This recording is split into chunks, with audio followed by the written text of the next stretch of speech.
What is up, Bromies? Welcome to Roy Office Hours, your source for free cannabis cultivation education. I'm your moderator, Keisha, and this is episode 92. If you're on the Hangout or checking us out live on YouTube or Instagram, drop your question in the chat. And if it gets picked, we'll cover it during the show. Great to be back in studio with you guys. How you doing, Seth and Jason? Good. Doing good. Sweet. Sounds like you're ready to go. And it's great because I have a really, really good one to get us started. We're going to have a screen share in a second. Let me read the question. Someone is looking for advice. They want to know, what is this? They're on day 22, 1 gallon coco core, 3.0 feed EC, 5.7 feed pH, 6.2 run-up pH, substrate EC is 6 to 12. The buds never produced white pistils. Bottom buds the same as the top. Half the room right now and looks to be spreading. Cut one down and looked at the roots, brown but not slimy. All right, so let me show you the photo here. Screen share, mixing it up, y'all. All right. This is what they're dealing with. Oh, Chris is pinning it bigger. There we go. We can see it a little bit now. I mean, if root zone's brown, one of the first things that I would do is check dissolved oxygen levels. So easiest thing to do is take your reservoir temperature, get an idea of, is it high or low? If it is too high, then definitely could be causing some strange issues like that as far as how the plant's reacting. Anytime that we have low levels of oxygen in the root zone, it's not going to be as healthy. Other things that we can look at there that might be related in the same area would be, how wet are we running that? Are we doing appropriate drybacks? How often are we irrigating? Those type of issues. If it's spreading across the room, then, it just may or may not be that some plants are being affected by that condition, that or obviously some type of infection going on with those plants. Yeah, I think the first thing, number one, the brown roots are like a huge telling tale, right? Like, we can tell root health's not good if we have brown roots, even if they're not super slimy. That might have more to do with how dry was it when you did go check those roots. If it was super wet, those roots might have been a little slimy, or as time's going on, might see more and more rot. As far as Jason was saying, the total dissolved oxygen content, one of the biggest things we've seen over the years, people having, let's say, a fertigation room or basically a reservoir, either in the room or right outside the room in the hallway, sitting at an ambient temperature that's much higher than our desired, like 65 to 67 degrees for our input water. So if that water is living above 70 degrees, we're seeing, low total dissolved oxygen.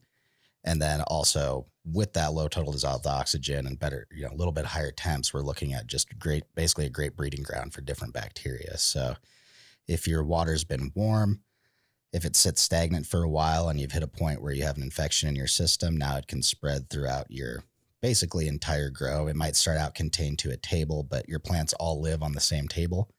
They're all watered by the same fertigation system. So if you have any kind of contamination, you're going to see it start and typically slowly spread. To me, that plant obviously looks a little sick, but if we're seeing the brown roots, that's probably the big thing. And one thing I would do if you are pulling down any of those plants as they die is just do, a cross section of the stem right at the base of the plant. Get out your handy dandy magnifying glass, real high tech, but do a cross section of that stem right at the base and start to look for things like basically brown buildup that you can see with your eyes inside of the phloem. And then look at the base of that plant, even dig down an inch or two and start looking for lesions on the plant and on the buried part of the stem, basically the crown of the plant. And if you're seeing any lesions, one of my big tricks is just go take a toothpick. If you see a brown spot, poke it a little bit. If it's squishy, you've probably got a form of root rot, whether it's Fusarium, Pythium, or a handful of others. And at that point, evaluate if it's early enough in the run that it's really going to take everything out. Might scrap it and clean everything. Probably a good idea if you're noticing that in the first few weeks and it's overtaken enough of your room that you're saying, well, if your choice is, I'm losing money on this run, how much am I going to lose and how is this going to affect my quality? If I've got plants that have a serious root zone infection, I might get some through to the harvest stage, but I'm definitely taking obviously a huge hit on yield because I'm going to kill a lot of plants along the way. And then typically quality is also going to suffer, and I'm going to be battling things like aspergillus in the dry room and just a lot of stress towards the end of flower. So those are the first things I'd check. It sounds like your EC and everything else is in range. We're not seeing, massively burnt leaf tips that would indicate huge pH fluctuations or, giant EC swings. Your EC is right in line with where we expect to see it with any, if you're hitting 900 to 1,000 plus ppfd, we do want to see that little bit higher EC. That's 6 range, and 12 on the dryback is fine. One of my questions, I guess, would be, if I could ask this person, is have you ever had a water quality test done? Because a lot of times when we see a situation like this, we're looking at, number one, trying to identify, obviously we've got some sort of root rot issue. If you have access to labs, it's fun to identify what that contamination is. Is it Pythium? Is it Fusarium? Is it something that's coming in from just right outside your front door? Is it being tracked into the facility, or, working backwards from the table, do we have an infection point along the way where that contaminant's being injected into the room? And that's why we're seeing it slowly overtake more and more of the room. And don't discount, if you've got an RO filter, any kind of water filtration system, if your actual filter becomes contaminated, you could have a contamination point right at what you think is the cleanest source of your incoming water. Wow, you guys, thank you. Great advice. Good luck to our friend out there. Thank you for the photos. Kind of fun to be able to do a little show and tell today. All right, we're going to keep it moving. We have tons of questions that have been submitted recently. So this one came in from Trichome Valley over on Instagram. They write, ideally, how far should my lights be from the plant after stretch? I'm using 1,000 watt double-ended HPS in a sealed room with supplemental CO2 in 3-gallon coco pots, hand watering. And is there any way to put the lights closer without causing issues? Thanks a million. So, for HPSs, I like to usually be 3 to 4 feet from the top of the canopy. And the reason for that is, obviously, if we've got appropriate airflow, that's going to give space for the heat to diffuse from those lamps and just help homogenize the environment above the canopy. So, sure, you could go a little bit closer if you've got really good airflow, or possibly you've got a way to cool those lamps a little bit better. Challenges that you're going on to there is that when we're working with HPS bulbs, we need some amount of space between the light so that we can get some off-axis lighting down into the canopy. If we're too close, then it's going to be hard for your light spacing to get consistent lighting across that canopy. And that's going to be a really valuable thing in ensuring that you've got a consistent crop, both horizontally throughout the checkerboard of the lighting and vertically, so that you get some cross-sectional lighting down into the canopy. So 3 to 4 feet is kind of the answer that I would go with, ideally. Obviously, it can be very successful to have some, like a light rack that you're raising and lowering until your plants are at the end of stretch. So if you are, shooting for 3 to 4 feet throughout the entire plant life cycle, you can see a little bit faster growth early on. And you can also kind of have a tendency to keep your lights ramped at the appropriate level. Yeah, what we're trying to do there is just maximize light intensity in the canopy at the level that we want it, right? And as Jason brought up, there's a reason with 1,000 watt HPS, we've landed on a 4x4 or a 5x5 design at various heights, because we're trying to get an even spread. So lower the light, you're shrinking that spread. If you're going to start doing that, I highly recommend having a good PPFD meter that you can go in there and start to map out, like, hey, if I drop my lights down to 3 feet instead of 4, am I actually promoting a dim spot in the area between the two lights? And then, HPS or LED, one incredibly invaluable tool every grower should have is a laser thermometer. Obviously, there's ranges on how nice and how accurate you can get. When I'm trying to set my lights, I really start to look at, what's my PPFD if that's my average canopy height, or, am I growing Christmas trees or am I growing bushes? That's going to affect it a little bit. If we've got a flatter, more planar canopy, we can get that light a little lower and not torch, oddballs sticking up, basically. And then the other thing is use that thermometer. If your leaf temps or your surface temps or your plant are cresting over, let's say 86 degrees, I've found to be kind of a magical number. That's when I'm starting to see a leaf surface temp or a plant surface temperature that has, it's too high. I've got too much VPD, too high a VPD in that immediate few millimeters around the plant. Even though the rest of the room looks good, that environment we're targeting there is too hot, too dry, And above 86 is usually where you start to see foxtails, loose bud formation, those classic signs that your HPS lamp is getting too close to your plants. So like everything else, document it. Start trying to optimize it. You know, different bulbs are going to be a little different. And right back to what Jason said, if we, or let me extrapolate on that, in a perfect world, right, we would have a light lifting system that constantly maintains that 36 inches or so. Do we all have that in our grow rooms? I don't, unless I go in there and adjust my lights manually. So for a lot of us, we are, you know, stretching the plant up into that prime zone of like high PPFD that we want. But there's always that balance because you got so much radiant energy coming off your HPS bulbs. Yeah, you know, and ideally, if you're doing a good job documenting your PPFD throughout stretch, those plants are kind of going to get closer to the lights. You're going to get a higher PPFD, and it's just going to naturally ramp up into the highest intensity that you want, right? And so if you do a good job kind of preparing and organizing what your growth schedule is going to look like, you can get away with not necessarily having to do much raising in there. Yeah, you know, like in my own personal situation, I can get away with, at least the light that I have, with the amount of CO2 I have, just take my meter out and set my light intensity to where I want it to be in terms of PPFD compared to where those plants are. So for me, what that means is I actually might be running kind of a higher intensity early on because my plants are a lot further away from the light, but I'm still trying to get, you know, 600 to 700 PPFD right at flip there. Well, as those plants grow up into the zone that's, you know, 1,000 plus, I'm actually turning down my light intensity when they're increasing over that. Now that's because I have CO2 limitations in my space. I'm not running like a full bore CO2 setup at home. But that being said, that's what a lot of commercial growers typically end up doing. You're trying to adjust it there. And then, hey, if you don't have an automated light moving system, what's the labor payoff in moving all of those?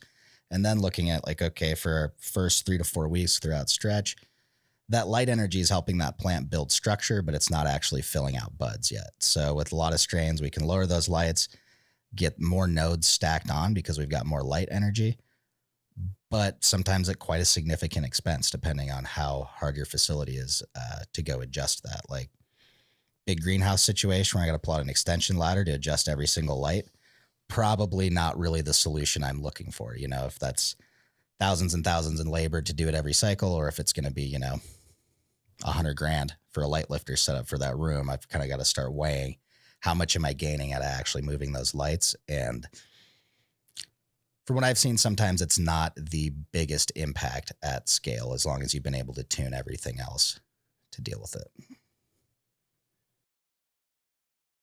Great stuff to consider. Thank you for you guys' feedback on that. Tricom Valley, good luck and keep us posted. All right, we're going to keep it moving. We got a couple questions here on YouTube. Dr. Green Thumb Aaron, good doctor, wrote, I work in a mixed light greenhouse and we've been getting re-veg by the heater. What do you think we can do to stop re-veg? I mean, there could be a ton of variables going on here. One of the first things that I would do is, so it sounds like you've made one of the first steps, and that's trying to localize it. One of the things I always try to think about too is though, like, is it actually the heater that's affecting it? You know, have you done things like checking your blackout, making sure that we're not getting more light exposure than our 1212 on there? You know, typically, I guess another thing that would probably be good is know the differential in temperature across your greenhouse. I mean, that was one of the first challenges that I faced while operating 4,000 square foot greenhouses, and that was just a huge temperature gradient. So if you can, you know, implement things like HVAC socks, it's going to be an improvement for everything. If your plants are re-vegging because the temperature is so high, then it's definitely going to help. But my first off impression here would be probably check for other causes that might be doing that. Typically, I mean, unless you're way up in temperature, you're not going to see a gradient because of that, or the re-veg specifically due to that. Yeah, I've personally used up a lot of gaff tape sealing up corners of greenhouses and stuff where, you know, I've got a small light leak that's not significant enough to affect the entire crop, but right next to the front door to the room, let's say, especially if I've got an indoor setup and I'm running my room at night. So let's say it's light outside, I've got a little light leak, only affects those plants. One thing I have personally seen is a few strains that will do some weird things if you try to drive them vegetatively too hard. We'll see continual stretch. The plant will throw out single leaflets, showing some of those re-veg symptoms. But I think it's important to try to quantify, what is it? It's close to the heater, but in my experience, I'll go back to that magical 86-degree number. Unless my plants start to go over that, I'm not seeing terribly adverse effects in terms of growth morphology. Going beyond that, there are some finicky genetics out there. We've talked about it a fair bit on this show, and I think definitely in other platforms where, hey, one thing we've seen is this particular strain, it doesn't like high EC, for instance, and it doesn't like successive bulking signals. It promotes too much stretch and growth. We get some strange characteristics. If that's something that plant is sensitive to, that starts to turn into an evaluation of, okay, am I getting the yield and the quality that I want out of the way my system works right now? And can I change my system enough to accommodate that strain? And if I can, is it worth it? Am I going to get a premium on that? So there's a few factors there. It especially depends on kind of what scale you're at. If you're, I don't know, Jason, under 2,000 square feet, the price of making facility improvements is a lot more economical than if you're at 20, 30, 40, 50,000 square feet, right? Yeah, and just kind of bringing up the last possible cause would just be maybe some nutrient issues going on in there. If you're running a really high nitrogen mix in there, you might try and examine and make sure that wouldn't be causing it. That's probably one of the last things there that I would check on the list. And as always, when we're making recommendations, Seth and I are thinking about, some of the experiences that we've been through to identify these issues. Two, a lot of times we're approaching with the most likely solutions that we can come up with. And then three, kind of going out there and extrapolating what science suggests and what a lot of our growers have experienced. And so, when we list these things, there's a chance that it could be a couple of them. Usually we just try and start with the one that we think would be most obvious or easiest to cross off the list.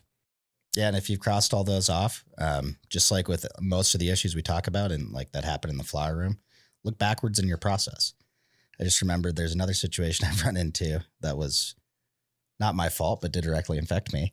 Go make sure your moms don't have any bracts or pistils on them. If your moms are starting to pre-flower and you clone a pre-flowering plant, put it back into veg, that plant doesn't immediately re-veg. It can have a lot bigger effects on the morphology of your plant throughout the flower cycle than it would seem to be. And it's kind of inconsistent. Sometimes you can take a pre-flowered clone and get decent results.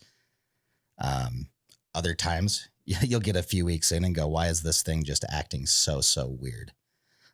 In that case, though, that generally affected, that whole row of that strain because all of those clones were pulled off of the same pre-flowering mom. So that's another thing to look at is like localized versus across the population, right?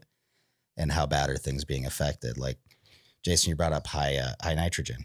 Do you have an inline system where you've got, 5 gallons of veg mix that pumps to the, you pump to the veg room first, now you're feeding the flower room, but that first bench is getting hit by a lot of nitrogen, whereas the successive waterings aren't. There's a lot of little scenarios, and basically knocking them out one by one and not going with the shotgun approach is the best way to finally identify it.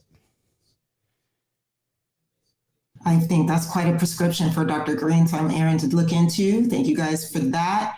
And you were talking a little bit around about nutrients. So we actually, this is a perfect segue into my next question from YouTube, from Jacob. They have a question about feeding.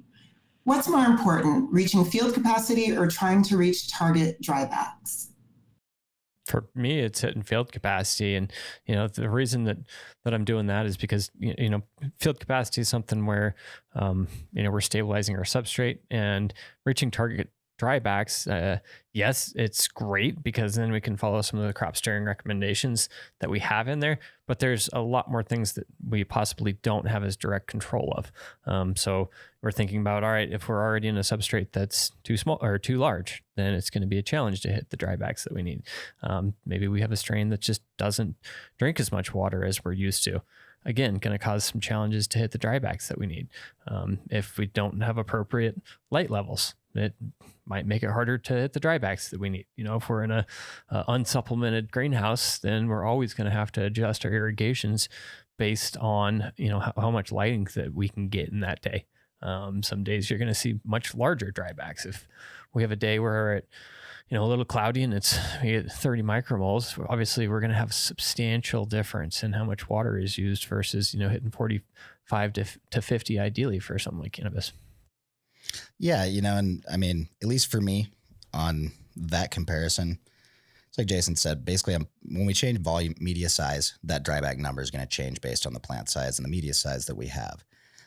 That percentage goal, I usually draw a hard line and say if I'm getting less than 10%, my media is probably too big for my plant, or I've got some other problem that's preventing transpiration, usually environmental or having to do with plant health. As far as strategy goes, though, we're in crop steering, we're looking for those drybacks, we're looking for irrigation timing, but we really can't forget about pH and EC management. And what that requires is crop uniformity, right? So if I don't take all my population that's on a single valve and try to get it back up to field capacity that day, that means I've got a bunch of this population that's now living under slightly different conditions, and then that can tolerate more or less dryback. And when that's happening, I also, if I'm not pushing that runoff every day or every few days, I'm losing my ability to manage pH and EC as well. So it's kind of a fine balance. However, that's part of why when we're looking at media choices, for example, we kind of tend to see the best performance in between, 45 and 65%, because that's giving us, enough pore space to be scientifically great for the plants. They've got plenty of access to oxygen. And if we used something that, for instance, we could grind that cocoa to almost a powder, make it straight up coffee grounds and get that water content way up. But then it's not really the best media for growing, right? So field capacity, number one, and then drybacks are great, but really getting that proper media size and then something with good enough porosity and also good enough water holding capability to hit those dryback and crop steering goals. If I'm in too small of a container, I'm going to over dry the plant. Most likely I'll be in kind of a risky situation where if I, miss a watering, I might have plants drop. If I've got too big of a pot, I'm never going to be able to bulk it. But just, it's a holistic approach, I guess. And I think we've kind of talked ad nauseum about this. Your dryback numbers are very important. But if you're getting above 10%, we've got something to work with, especially if you've got a low flow dripper system where we can really, really precisely put small amounts of water on those plants. All right, Jacob, thank you so much for that question. We actually just got another question related to drybacks here on the Hangout. Hugo, I'm going to read it, and if you want to unmute and add to it, feel free. But they want to know, do you think that it is possible to crop steer in 20-gallon cocoa pots by extending drybacks to multiple days? Yeah, absolutely. I mean, as we always say, everybody's crop steering, regardless of whether you're doing it on purpose, right? The plant is, it's responding to the environmental and irrigation cues that it is in, right? And so that's what we talk about when we're saying steering, right? It's plants responding to it and either going more generative, more vegetative. And the last question, more revegetative because of some cue that it was given. And, in something like a 20-gallon, hopefully we're growing pretty big plants to make sure we're taking advantage of having a 20-gallon. And it's a lot of times, we see that back in the days of before drip irrigation was really popular. And that's just simply because you didn't have the time, the labor force in order to irrigate as often as we recommend these days. So yeah, in something like a 20-gallon, what I would do is try and get an estimate of, how much water content loss that I have, and then start to judge it off of that. And, say if we had a really, really large plant that was doing, let's say it was a gallon and a half to 2 gallons a day. I mean, that's gonna be a monster as far as water content and usage goes. So that would be what, 2 gallons in a 20-gallon container, that you're going to be at 10% water content loss a day. So yeah, every 3 or 4 days, you might be getting a shot to be generative. Yeah. I mean, I think you nailed it there. Everyone is crop steering with that 20-gallon setup, unless you're growing like a 14-foot tall, 6-pound outdoor monster plant. your plant's going to probably lean towards being super generative, high quality, easy to maintain. I'd love to know if you're growing indoors or outdoors with the 20 gallon, because that's going to affect a lot, not so much what you want to be looking at, but sometimes the ways you go about gathering that information. If I've got a 20 gallon pot outside on the ground, there's no air gap under that pot. I've got a little bit different moisture conducting, or way that moisture conducts through that down into the ground below it. And also potentially, if I'm outside, some access to that moisture that's in the ground underneath. That's going to affect how often I need to be watering. If for anyone that's in huge pots, especially if you're not used to, in a 20 gallon pot, we can't go pick that up, right? Or I can't, I'm not big enough. Even starting with a basic soil moisture potentiometer or something to just help you start to put numbers on where that's at, and then understanding, okay, what value do I need to see that's an action item? Yeah, and I think another thing that on here, you typed here, it's got 8-foot plants and indoor growing. Cool. Yeah, I mean, I'd probably still be going a little bit smaller substrate than that, just to be more manageable as far as, after I harvest, and types of irrigations that I can get away with. What I was going to say was, though, it's really important to conceptualize when we are in larger substrates, we're going to encounter a greater gradient of water content than we will in smaller substrates. When we're talking about things like, working in slabs, 1-2 gallon coco or Hugos, or even jumbos, that the substrate is small enough and made of, materials that are designed to be very consistent. And so a lot of times, when we're talking about water contents, we're kind of just being like, hey, we're at 40%, we're at 50%, we're at 60%. And that's just trying to, say, hey, here's an average for that volume of substrate. Obviously, when we're getting into something like a 20 gallon, a lot of times you're going to see, at the top, and especially if you're in a fabric bag or some type of porous pot like that, you're going to be getting pretty close to zero water content on the outsides of that. And you're going to get, you could still be at, say, 50% water content towards the middle of the pot. And so it's important to conceptualize that and think about, all right, when, where does in this pot my bulk root zone exist? And then try and, think about that in respect to the numbers that you're trying to achieve. One of the nice things about that gradient, and when you are in a large substrate like that, is the plant's going to balance out some of that water content usage because the root zone has that gradient, right? So it's going to be a little bit more forgiving because, even if we are pushing it lower, there's still going to be some available water down into the middle of that substrate. Yeah, and if you're in a 20 gallon pot as well, I would say there's a good chance you're not going with the straight salts route. Usually at that kind of media volume, you've got different amendments people are working with. If you've got an actual mix that you've buffered and has decent nutritional content, you're not relying only on your salts. It's going to be a lot easier to basically maintain pH over those multiple day drybacks that you're likely to have to do early on in the flowering phase. And also, I guess we'll talk too, part of the reason, commercial agriculture, commercial horticulture has gone away from big pots like that is also to get the veg time down. So 8-foot plant in a 20 gallon pot, you're vegging for more than 2 weeks is my best guess. That's a little bit different production cycle than typically we see in most bigger grows. Again, not to say that it's bad by any means. You just don't have quite as precise a control with your individual plant size unless it's just a monster. And yeah, it'd be very interesting to see what else you're working with there, because there's a lot of factors that could really help you decide what you're going to do besides just going super generative and waiting a long time for these drybacks. So then just to close out this convo, Hugo dropped, so is proper vegetative steering possible in bulk weeks? Probably not with an 8-foot plant in a 20 gallon pot. Right. Yeah, you can do some. Yeah, I would. I'd still encourage some amount of repetitive irrigations, and they can just be very, very small. The thing that is nice about that, and the reason that we're always pushing people towards a manageable sized substrate, is just because we're bringing fresh nutrients, fresh oxygen in there, and we're providing those bulking cues. So. That being said, obviously we don't want to keep that substrate too wet. So I would always never try and do vegetative irrigations more than the transpiration rate or evaporation plus transpiration rate of that plant if I was vegging.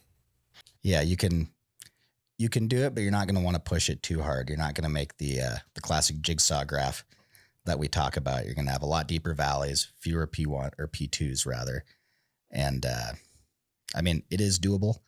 It's just not, it's going for the, generally we look at as like the lower effort approach to trying that. There's one end with a bigger pot. The other end is, something like a 6x6x6 rockwool cube where we don't have the freedom to not water in the last 2 weeks throughout the day because we're just completely out of water holding capacity in that pot compared to plant size. So that's something to think about, over time. If you are used to growing in the 20-gallon pots, have been for years, there's many people out there like that. I always encourage you to try a little bit smaller pot and start playing around a little bit and see what works best for you. Because when I think of growing indoors with a 20-gallon pot, the first thing I think of is my back. How am I moving that media in and out? Is the difficulty of handling that media in the facility going to make it so I'm a little less lazy about moving them out? Like if we go back to years and years ago, using 20-gallon pots for moms indoors and then, replanting into those same pots because no one wanted to move them out of the mom room. Now we have root aphid. Like there's a lot of things to consider there. For some people, moving from a 20-gallon down to a 10 at first and settling on like a 5 is usually kind of where they end up. If you start shortening your veg practices down from, let's say you're going for 4 to 6 weeks now down to 2. Okay, now we're looking at, moving into a smaller media so we don't have to spend as much time allowing that plant to grow and take over that media and actually pull water out. Yeah, and what we're saying is especially true if you're using synthetic nutrients. If we are in a truly living soil and an organic situation where we aren't using any salts as additives in our fertigation and everything is amendments in there, you do need an appropriate sized biome to support the life of the bacteria and the microbes that are breaking down your organic amendments in there. So I would say, just have that as a note of caution. If you are organic, there needs to be a sustainable sized biome down there. But obviously if you're in a more soilless type of growing material, or if you are using synthetic nutrients, then that's the route I'd go. Yeah, and you can get great results too. Like if you do have a really great organic mix that you're using, in the past, mixes that I've not invented, but mixed up according to directions, do include ingredients that give you a bit of pH buffering to really help you through that. That's one thing that when we're going with fully synthetic nutrients, just AKA salts, there's not a lot of buffering capacity in there. And that's part of the point, right? This isn't deep water hydroponics, but we're still looking for close to that level of nutritional control over what we're giving the plant. And at that point, runoff becomes very, very important to maintaining that pH balance. When we've got a dynamic living ecosystem inside of the substrate, that can come with better pH buffering, which can be good, can be bad. Trade-off, you're going to need more media to give the plant the same amount of nutrition, which is going to make it much more difficult to steer vegetatively. So there's a lot of little things to think about in there. And then, finally, if you are trying to nurture a living biome in your soil, we're not going to go for those deep drybacks because as you approach a drier and drier state, you're actually going to start killing off a lot of that good bacteria. It does have to have a certain level of moisture to survive in there. And if I'm trying to keep my microbes alive, but I also want to dry my cocoa down to 15 or 12%, those aren't really compatible strategies. Oh my gosh, you guys, thank you so much for that. Hugo, awesome line of questioning. We appreciate you so much for asking. Yeah, you're so welcome. Good to see you on the program. All right, y'all, we're going to keep the flow going.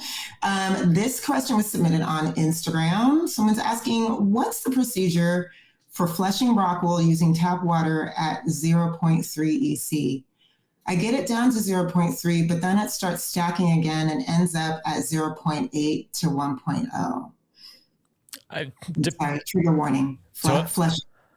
Yeah, the first thing here, actually a really good question. The first thing here would be get a water test. Try to get a water quality sample out and see what is in the tap water.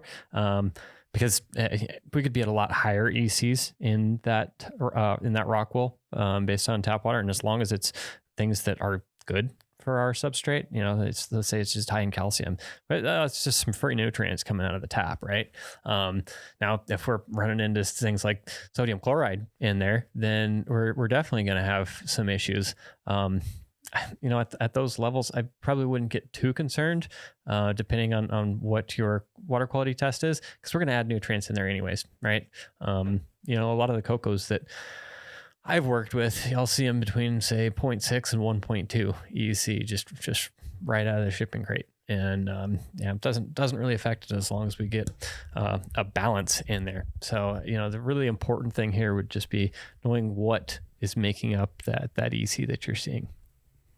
Yeah, absolutely. And if we're talking about trying to get that EC down in your actual rock wool, like we're flushing out or trying to flush towards the end of the cycle, that is one important thing to think about, just what Jason just brought up. With tap, you are still putting EC in. It's not a 0 or 0.0001 EC like we'd see with RO. So when you do that, I guess let's just call it a mechanical flush, but your big flush that's pushing everything out, if you resume a normal irrigation strategy the next day just with that tap water and you're not pushing a lot of runoff, if your plant really has stopped feeding, and if you are pushing your EC down this low, you've taken out everything and forced it to stop feeding, basically, because calcium doesn't do anything on its own. We're going to see that stack back up unless you're pushing a lot of runoff, because you're just continually putting it in and not pushing it out the bottom. That being said, we've talked a lot in the past about not being too obsessed with flushing and maintaining good, healthy zones for your plants. And then, a big part that's come into that, we're hitting a point in technology where we've, not only technology, but just good data across all the growers out there, where we've identified like, hey, nutrient composition actually does matter to certain strains. Some strains are, I don't want to say really picky, but very sensitive to the presence of certain elements at certain points in flower. So where, if I was years ago running a different setup and I'd say, hey, I need to flush these plants, maybe there's a different product or a slightly different mix that I need to run on that particular cultivar to get it to perform the way that I want to. Fantastic, you guys. Thank you. We're actually getting a lot of questions in about EC. Official Loyal to the Soil dropped this on Instagram. They write, what's the ideal EC for flower without overdoing it? So, this question could be asked and answered in so many different ways. From the perspective that we take, we're every day we're looking at continuous time series data of the EC of the root zone. And so when we advise people and we help them start to optimize the crop steering they're doing for specific strains, there's going to be a huge variance in what that EC is from at the time of irrigation to, the peak at the lowest point in the dryback, right? At the highest point in the EC, the lowest point of water content on that dryback. And so, I think what we for stacking, we're usually talking about ranges of in that substrate being up in the 7 to 12, 14 range, and then for vegetative bulking, I'll usually like to be between say 5 and 8 for the EC. Yeah, and this is, I want to highlight, usually with a feed EC of between 3.0 and 4.0 on most nutrient available, or most nutrient brands out there. Typically, that's just kind of a level that allows us to continually stack salt in there, start to build that up. And, one really important consideration to make is how, EC is one of the legs that holds the table up in terms of plant health. It's very important. What are my other factors doing? Because I can run super high EC and still successfully harvest a plant. But now there's a good chance that plant caused me more stress and cost more money in fertilizer than it needed to if I was limited on, let's say, CO2 and light or airflow. So that's another really important consideration. If let's just throw it out there, I've got a 12-foot high ceiling. Let's say I got my 1,000-watt double enders strapped to the top, and I've got 3-foot tall tables or 3.5-foot tall tables off the ground. At my average canopy height, I might not be getting 1,000 or 1,100 ppfd. If my ppfd is way back down at 700 on average for the room, let's say, I'm not going to need to run quite as high of EC, nor am I going to need quite as much CO2 or quite as much water because the plant's just not consuming all of it. On the flip side, if we are pushing those values higher and higher and higher, especially when it comes to PPFD, then we're going to start to see the need for more EC. And then beyond that, we're starting to look at, if everything's optimized, even spectral differences, not just between LED and HPS, but what kind of spectrums are your LED lights actually running? Because we see quite an interesting variety across all the different manufacturers, some of which have their own issues or non-issues, the way you look at it, but different spectrums can also affect EC usage and uptake. Yeah, so hopefully I'm going to dive into a simile here for crop steering, right? And we're going to talk about different strains and how they respond to different steering tactics. And so it's really, really important. When we're making these recommendations, it's like, all right, middle of the road. If I know nothing about how the strain behaves, here's what I'm going to do to approach it. All right. So, let's say we're doing some crop steering in a go-kart. We're obviously going to be doing a lot different type of inputs than we are if we're driving a monster truck. And so when we're thinking about, all right, how does this strain behave? The best things that you can do is, one, make some documentation on how it's performing. How is it reacting to the environment, and in this case, especially the nutrients and the regimen that I'm applying to it. And then, two, make some analysis on what you're seeing from that plant response. So that's really, really important to kind of identify that, hey, we're talking about driving a Honda Accord or, what's the most popular car these days? Oh, geez, a Kia. Oh God. No. All right. So just not to try to get too cliche out there, but I felt like it was a very, it's very representative. And when we even look at some strains, we can tell that, hey, this one is going to feed substantially different than another. Yeah, I think one of the things to really think about when you're looking at EC is, throughout this plant's life cycle, we're adapting its roots to live in this certain environment. And that's like one of the primary reasons that as we've gone into, coco, rockwool, these truly soilless medias, we do want to get away from flushing, because if we're only giving it those inputs and the media doesn't have any buffering capacity on its own, if we're wildly adjusting that root zone EC from a 6 one day to a 1.2 the next day because we flushed it out, and then trying to stack it back up, we're really wasting time in production, because the plant actually has to take energy and put it towards either consuming sugars in the root zone or stocking the root zone with sugars to help adjust to that osmotic pressure change. So when we're looking at different ranges, there certainly are ideal ranges with certain strains in a specific growing setting. However, even if we looked at what's that optimal range, all right, if I looked across the population of one of the best rooms I've ever seen on a given strain, if I went and stuck pots around there, I would see a little variation. If I was targeting 7, I'd see everywhere from a 4.0 probably up to a 9.0 at my wettest point across the room. And at that point, you go, okay, I have this variation. What is optimal might actually just exist in a range. It's not exact. And I've got to manage EC across all these. What's the safest thing to do at the end of the day to make sure my crop makes it through with good health? That's to just have the control to be able to maintain those EC ranges and not have it immediately drop out or spike up all the time, because that can also affect your pH. And I mean, the more you radically shock a plant, which, drastically changing the osmotic pressure in the root zone is a pretty radical shock to the plant, the more adverse health effects you're going to see and worse results you're going to get. So, as we always say, notes, pictures, really pay attention to everything that's going on so that you can also try to identify, like, hey, did this strain like running at a higher EC?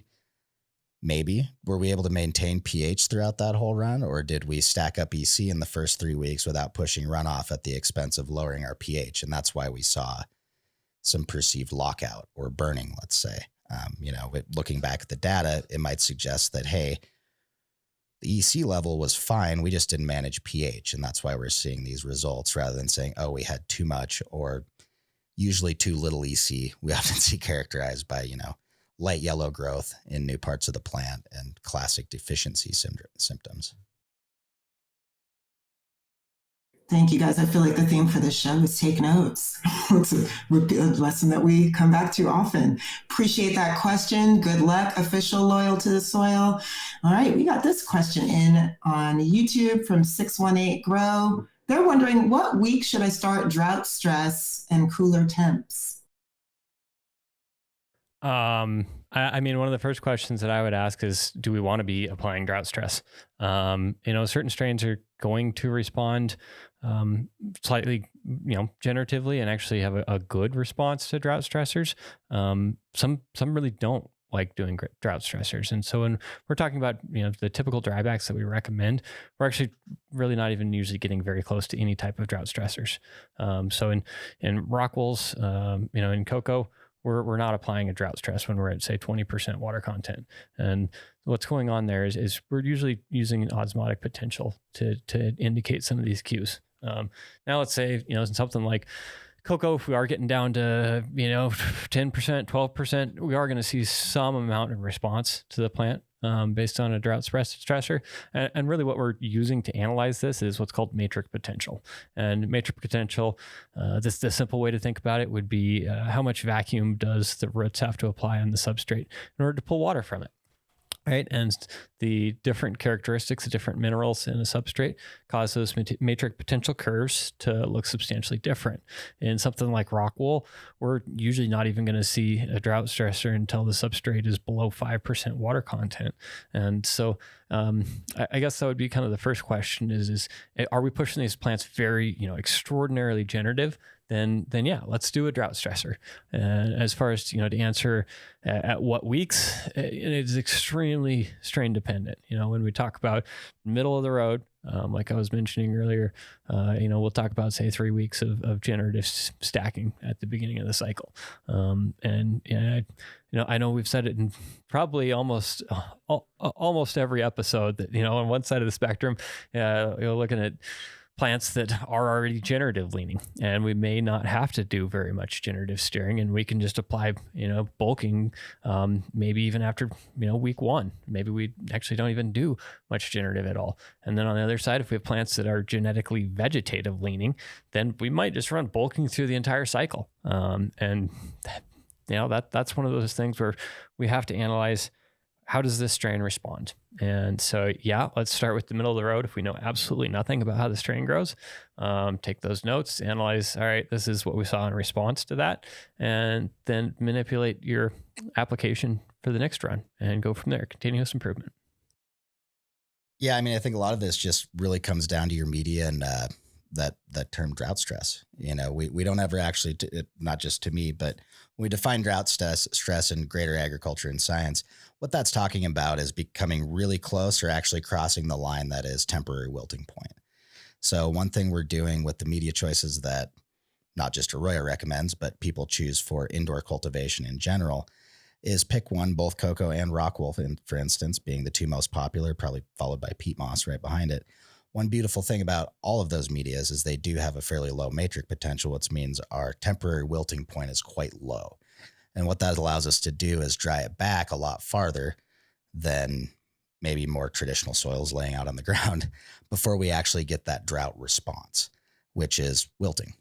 Anytime we put the plant into a zone where we're truly applying stress that would affect the plant's health, that's usually pushing it a bit too far. We're losing productivity time if we actually have to slow down the plant, right? Because if I'm pushing that too hard, too low, if I'm flirting with temporary wilting point, the plant's response is to shut down its stomata and try to reduce transpiration. If that's happening for that first 2 hours one morning when the lights come on, my plants start to droop a little bit, my stomata close up. Well, over a few weeks, I've just lost 2 hours per day of production time that would allow my plants to grow or produce oils or anything like that. When a plant's in drought stress, it is not actually really producing anything. It's trying to go conservation. It's trying to be as conservative as possible and attempt not to dry out all of its leaves by transpiring too much too quickly and wilting itself. So I think that's one of the really, really important things to look at here. And just like Jason said, we see a huge range of responses among strains. And usually the best protocol I like to start with, if I know nothing about a strain, I'm going to try to run it 9 weeks because I'll give it a fighting chance. If it goes longer than that, I'm probably not putting into commercial production. And then minimum 3 weeks. Usually I'll start out with 4. If I've seen the plant in some other grow, that can still help a lot. If I have an idea of what its stature is going to be like, and any info you can get from another grower, it might not all translate to your grow, but it can help. And then you can decide conservatively, hey, like for me, I like really simple 3, 3, and 3. When I'm baselining a strain, like, okay, I'm going to start out with 3 weeks generative as the plan. Going to go measure it, see how my stretch is doing. When does it actually finish stretching? Take notes. So next time I can modify it and say, okay, this one actually stretched to day 24, not till day 21. I'm going to adjust my generative range or generative dates on the beginning, and then start out with 3 weeks of ripening. Now, one thing I know doing that is I'm probably not going to maximize my yield with only 3 weeks of bulking in the middle on a 9-week run. But I'm probably, and by probably, I mean, I really haven't found a situation where this didn't work out. I'm going to avoid over bulking that plant and lowering my flower quality. So step 1, I'm going to go into being able to see like, hey, here's what these 2 irrigation strategies did for me, but I'm leaving plenty of time on the end to ripen up. That way I'm still getting the potency and look that I'm going for. And then, hey, we can start to open that window up over time on successive runs and establish like, does this plant need a week to ripen? Does it need 2 weeks to ripen? Is it some old school Oreos or cookies and cream where we can pretty much bulk it right up until the end? Like there's a whole spectrum out there. And in my experience with the amount of, what's the word? I don't want to say undocumented crossing, but due to the fact that it's actually really hard to trace some of these lineages in cannabis. And there's also a lot of variety and variability within these genetic lines. It's really, really hard to say outside of broad generalizations like, hey, this is a runts cross. Here's how it's going to behave, right? Yeah, no, it's amazing to me, how sometimes crosses don't act like either of their parents at all. It's just totally outside of expectations. And, when we say things like strain dependent, we're talking about it all the time, and we're not trying to have a scapegoat on how to get away with this. We're trying to get you guys the best information that we can. And a lot of the work that we've been doing actually recently, and especially in the last 6 months, year, is trying to enable breeders and clone suppliers to be able to help you with this information, right? So any of the good suppliers that you're getting this stuff from have done some flowering experiments with the supplies that they're getting for you. And so, you can ask them, get some personal experience from them. It's going to probably be a lot more detailed than what we can just roughly talk about without knowing what strain or what your goals are.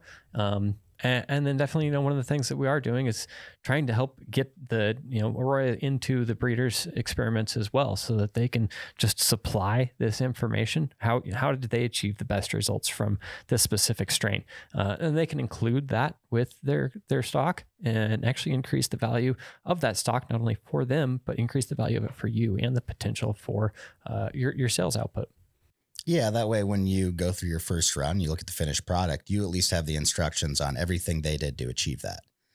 And I don't know, Jason, in my observation, working with some of these guys over time, breeders are moving more and more towards standardized production procedures in efforts to help their selection process to produce better results for most clients, right? Like that's one thing that is pretty, currently very specific to cannabis horticulture in general is every other part of agriculture. We've got 100+ years of plant breeding that's really helped focus on traits that make these different varieties, really easy to cultivate commercially. If we could fast forward 20 years, I can, right now, I can guarantee you'll be able to find a lot of the versions, a lot of strains that you like in a version that is botrytis resistant, in a version that is fusarium resistant. Now, will they be 100% resistant? Maybe not, but we will see designer strains essentially, or varieties at that point, that are trying to solve some of these problems with genetics, which we know. I mean, if you've grown enough different strains, especially if you have some suboptimal growing conditions, you've been screening for mold for years. And so, every once in a while you get a winner that comes through, and just like, even when everything else molds out in that room, that one doesn't. And we're just not quite there with the genetics yet in terms of, the industry is just getting kicked off, right? On a grand scale. So it just takes time and money, and looking at like, hey, to isolate some of these different genes, we might be looking at a few years of research going into this one line. and then figuring out how to introduce those genes into other plants via breeding and how quickly that can happen. So like if I've got mold resistance, for instance, and it's a recessive trait, I've got to isolate that into a line that I can then go cross it in and back cross and make it available in the line that I want to. That doesn't happen tomorrow, but it is coming down the road.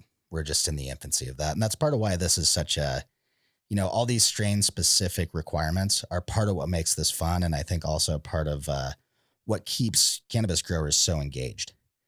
I've worked in bigger ag. I haven't met a wheat farmer who is nearly half as passionate about wheat as any cannabis grower I've ever met, to be honest. Like those guys might be passionate about running their business or having a sustainable component to their farming operations. They're really into soil health or conservation, but rarely am I going to go out and meet someone that's in field agriculture. I like to pick on wheat just because I could look out the window and see a bunch of it here.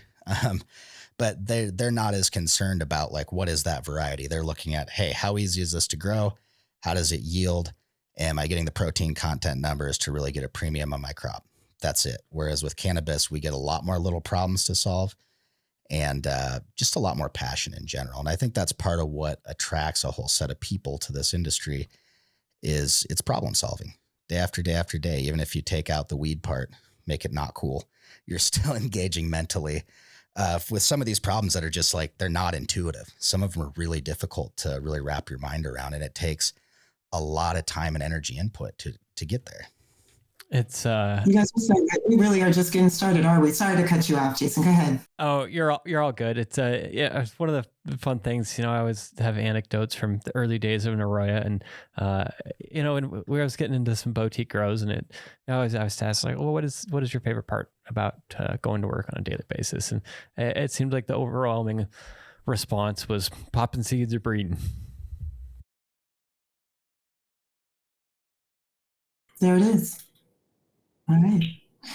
I got a question here I want to get to before the end of the hour, and I got an announcement at the end. I love to drop announcements. All right, this one came in from Instagram. Rocket Bud Farms had a question. They're dealing with a situation. They're wondering how much AC BTUs or kilowatts do we need for 1,000 watts of LED? I have 8 kilowatts of LEDs and only 24K BTUs, but I can't go below 85 degrees Fahrenheit when lights are on 100%. It's my new room that I need to get up and running in a few days, and now I'm trying to calculate how much I need to add. Room is 400 square feet, 5,300 feet cubed, and I use ACs only for cooling and heating. I have separate 2 kilowatts of humidifiers. Rooms are sealed and CO2 enriched. Thank you so much. If I need to drop any more of those numbers again, guys, let me know. Yeah, I'm not going to do the actual calculations here in my head, just because about that. I want to make sure that we get you the right answer. But the approach here would be obviously, if you want to know how much heat that LED is adding to the room, then I think 1 watt is like 3 point something BTUs, if I remember right. And one of the things to consider is what the efficiency of that LED is, right? So 1,000 watt light isn't going to put 1,000 watts of heat out there. Depending on the manufacturer of those LEDs, have a reasonable, decent efficiency, right? So get an idea of, all right, am I adding 300 watts of heat into that room? So that's going to be how much BTUs we already know we have to get rid of. So that would be the first calculation I do. The second calculation would be, what's the temperature offset that I need to achieve, right? And so we have to add that in our BTU capacity on top of how much we're adding in there, right? So if our lights are off and we need to be at a 10 degree lower temperature inside this grow room than outside, maybe we're down in Arizona or something, then that's going to give you an idea of how many BTUs per hour that we need to inject into the room in order to maintain those temperatures. Yeah, not make me pull out the books. I love having Jason here. One little hint on that, depending on what fixtures you're using, a lot of people have already done a lot of these calculations, and you can go search like, hey, what's my average BTU output per hour on 1,000 watt HPS on X amount of wattage LED, and that'll put you relatively close. And then, when you're looking at upgrading your system, especially with, I'm glad you included 400 square foot room, don't overshoot your upgrades. So I've run into that situation, particularly with DHUs and ACs before, where people are, they're making a little more money. They're adding some lights to their room. They're really trying to pump it up, right? They're like, hey, we used to grow at 600 ppfd. Now we're going to get the capacity to grow at 1,000 in here. One of the biggest mistakes they'll make is going and scrapping their old small equipment and then doubling the size and putting bigger units in. And now they can't affect change at a small enough level to keep it in the ranges they want. So anytime you are increasing that AC capacity, if you've already got an installation where you're like, hey, this gets us almost there, instead of calculating your BTU needs and saying, hey, I'm going to get one unit that'll take care of all that, in a 400 square foot room, looking at maybe adding a few mini splits or something that you can phase out a little bit more to give yourself control. Wonderful. Indie Buds, good luck. Thank you so much for your question. All right, before we go, I just want to let y'all know we are giving away, I don't know, have you heard? We're giving away an Arroyo Go this month. If you want to enter to win, you just visit cloud.adium.io/Arroyo Go-giveaway. I'm going to drop this in the chat. Get over there so you can win you an Arroyo Go. Good luck out there, y'all. All right, and then one last thing, we did a quick poll on YouTube. We wanted to ask, are you med grower, rec grower, or both? We got 14% rec growers and 86% are both. So we appreciate you. Thanks for all that you do. As a consumer, I'm certainly grateful. All right. Thank you guys so much. Seth and Jason, Chris, our producer, thank you so much for another great session. Thank you all for joining us for this week's Arroyo Office Hours Live. To learn more about Arroyo, book a demo at arroyo.io, and our team will be happy to show you the ins and outs of the ultimate cannabis cultivation platform. If you have any crop steering or cultivation questions you want us to cover, drop them anytime in the Arroyo app. Email us at sales@arroyo.io. Send us a DM on Instagram, Facebook, or LinkedIn. We want to hear from you. And if you're a fan of the pod, be sure to subscribe on our YouTube channel so you never miss an episode. We'll see you at the next session. Thanks, everybody.